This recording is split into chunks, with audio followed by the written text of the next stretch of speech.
So what's the answer? The answer is they are finding imaginative ways to get through this because they're faced by a reality. And they look at Ferran Torres and they think this is a strategic signing we have to make. And there's also another thing here, which of course we've seen with Gareth Bale as well at Real Madrid, and we've certainly seen it with Messi, is that players who are very, very, very expensive are sometimes very hard to move on. So Coutinho went to Aston Villa, but Aston Villa pays 65% of his salary, and he's gone on loan again. They haven't been able to sell him. Luis Suarez went to Atletico Madrid for nothing and won them the league. Ivan Rakitic cost 1.5 million euros for Sevilla and is in a team that might win the league this year. So you're faced by a reality. So if you are going to have any margin to move in any way or construct in any way, then you have to do these things. All right. Well, let me be very simple. I mean, this is something obviously Jules and I've been through this a lot. But next season, things should be, in terms of spending limits, they may still have spending limits, but they should be a lot rosier next season. I think we think, right? That's why they're hoping they're going to take a hit. Haaland, for example. I'm sorry? That's why they're hoping, or they dream of signing Haaland, is because they believe that.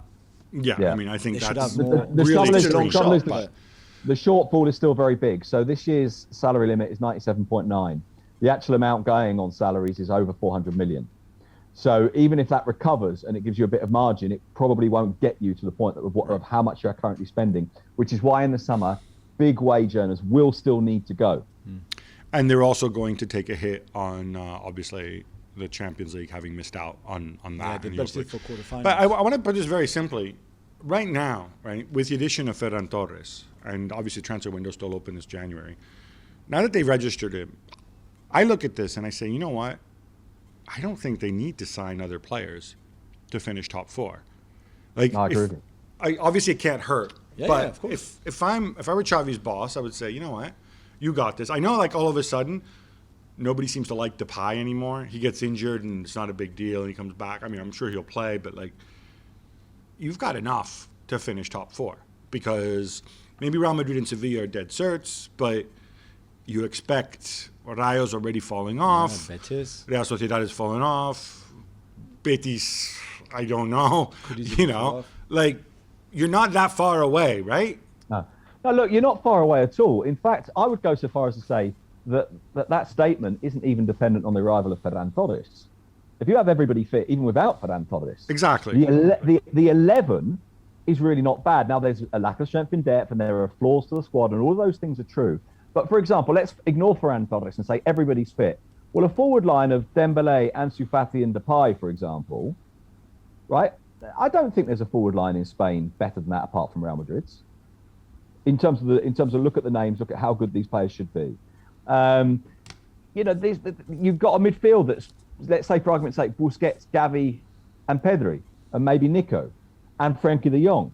Well, there isn't a midfield in Spain better than that, or a collection of midfielders in Spain other than Real Madrid. Other than Real Madrid, and in Real Madrid's case, you'd say there's three of them, maybe four, if you include Camavinga. At Barca, I've just named six, I think. So yeah, absolutely, you should be getting in the top four anyway.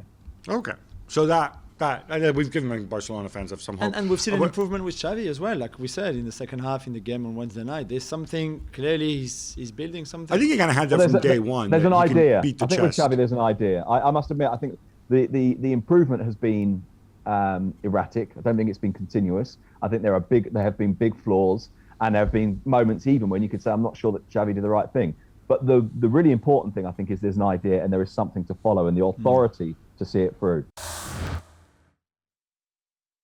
Well, thank you very much for watching ESPN on YouTube. For more sports highlights and analysis, be sure to download the ESPN app. And for live streaming, premium content, and let's not forget as well, ESPN FC 7 days a week. Subscribe to ESPN Plus.